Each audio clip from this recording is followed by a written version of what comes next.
কোথায় পিকনিকে যাবো? মামা বাড়িতে। তো গাইস আজকের ব্যাপারটা হচ্ছে যে আমাদের কোনো মানে প্ল্যানই ছিল না, হঠাৎ করে এই প্রোগ্রামটা হয়ে গেল যে আমরা পিকনিক খাবো। তো তার জন্য কোনো ইন্ট্রো মারার সময় পাইনি। যখন আমরা বেরোলাম আমাকে মানে সন্ধ্যাবেলা বললো, তো তারপরে আমি রেডি হয়ে ভাগিনাকে নিয়ে সোজা বেরোলাম বড়মার বাড়িতে। তো গাইস দেখা হচ্ছে ওখানে গিয়ে। তারপরে জেঠুর বাড়িতে গিয়ে তো কোনো সময় পেলাম না, তারপরে সোজা যখন রান্না করতে শুরু করলাম তারপরে ব্লগটা শুরু করতে। গাইস দেখো কি করি আমরা। হাই হাই, আমরা পিকনিক আর এখানে আমরা কিছু মজার কথা বলি, তো তোমরা শোনো। তারপর আমরা আজকে মজা করে খাবো সবাই মিলে পিকনিক। আমার ভাইস্তি আসে, আমার যাও আসে, আমার ভাইস্তা আসে, সবাই মিলে খাবো। আমার ভাসুর আসে, আমার যাও আসে, আমার দেওর আসে, সবাই মিলে আমি মজা করে খাবো। আজকে মটন দিয়ে খাবো, তারপরে মাছ দিয়ে খাবো, তারপর তারপর তারপর ধীরে ফেসবুক কন্টিনিউ।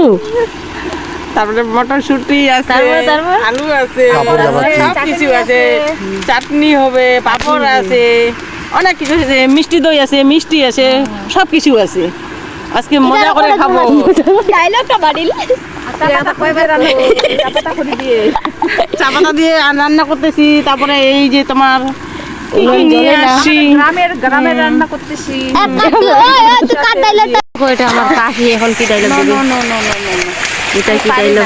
এখনই দিতে চাই না, আমার এখনই কি রান্না করতেছো?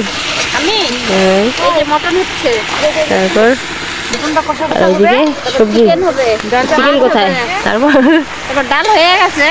হ্যাঁ, এই যে মটন হলে হয়ে গেল। তারপর চাটনিটা কবে হবে? চাটনিটা দিদি ভাই চাটনিটা কবে হবে? চাটনি একটু পরে হবে, লাস্টে চাটনিটা। তুমি কি ইয়া নাকি হ্যাঁ, আনছিলাম? ও তো রান্না ভালোই জানে। আর আমি হ্যাঁ, একা খিলতেছি। হ্যাঁ, আর পিকনিক খেলে আমার ও বেশি রান্না করে। হুম। আর এখানে আমার বোনু কি যেন বলতে চাইলো শায়রি, তো আমি বললাম যে বলো। ও বলতেছি না তুমি বলো। তো গাইস শুনো আমার বড়মা কি বলে, এখন বড়মাকে দিতে বলবে।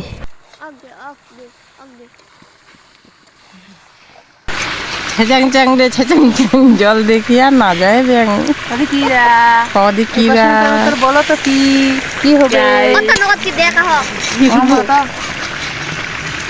মাথার রাজা সবাই বলে মাথার উপরে আসে মুটুক, রাজা সবাই বলে না। কি কদিটা ভগবান জানে। মাথার মুটুক হলে সবাই রাজা কয়, কিন্তু রাজা আর মাথার মুটুক আসে কিন্তু সবাই রাজা কহে না।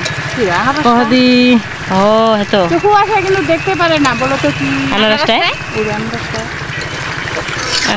ফাঁকেরি এই চুয়ার।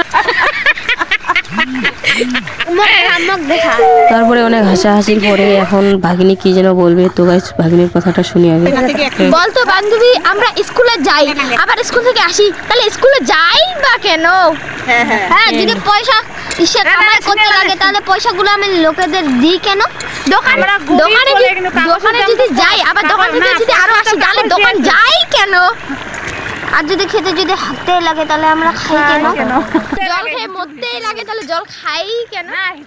তারপরে অনেক হাসাহাসির পরে গল্প করে আমি আসলাম সোজা বড়বার এখানে। বড়বা ওই দিকে মোবাইল দেখতেছে আর এখানে পড় আছে, তো তার জন্য আমি এখানে আসলাম। এখানে এসে বনুর শায়রি শুনছিলাম মানে। তো অনেকক্ষণ শায়রি শুনলাম, এখন মনে হয় রান্না হয়ে গেছে। এখন তারপরে গিয়ে দেখি যে সত্যি রান্না হয়ে গেছে। এখন ভাত বাড়তেছে, সব কিছু রেডি। এখন সবাই বসলে হয়ে গেল। ওদেরকে খাওয়ার পরে আমরা খাবো। অনেক রাত হয়ে গেছে, প্রায় 10টা। আর এদিকে বনুর পেটে তো খেদা, মানে বলতে পারছি না যে আমি আগে গিয়ে বসবো। তো এখন খাওয়াবো গাইস। আর এই যে আমাদের খাওয়ানোর লাইন শুরু হয়ে গেছে, ওইদিকে ভাত দিচ্ছে মনে হয়।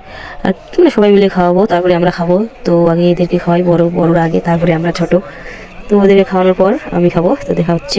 তারপরে ওদেরকে খাওয়ানোর পরে এখন পালা আমার। আমি বসে গেছি, ওইদিকে বড় মামাকে দিচ্ছে মাটন। আর এই যে আমাদের পিকনিক পুরো আইটেম দেখতে পাচ্ছ আমার থালার মধ্যে। খাওয়া দাওয়া শেষ হয়ে সোজা আমরা এখন যা যা জিনিসপত্র আসে সবগুলো ভিতরে দিয়ে আসলাম বড়বাদের বাড়িতে। তারপরে আজকের পিকনিক তো আমাদের এখানে শেষ। তো গাইস দেখা হচ্ছে বাইরে গিয়ে।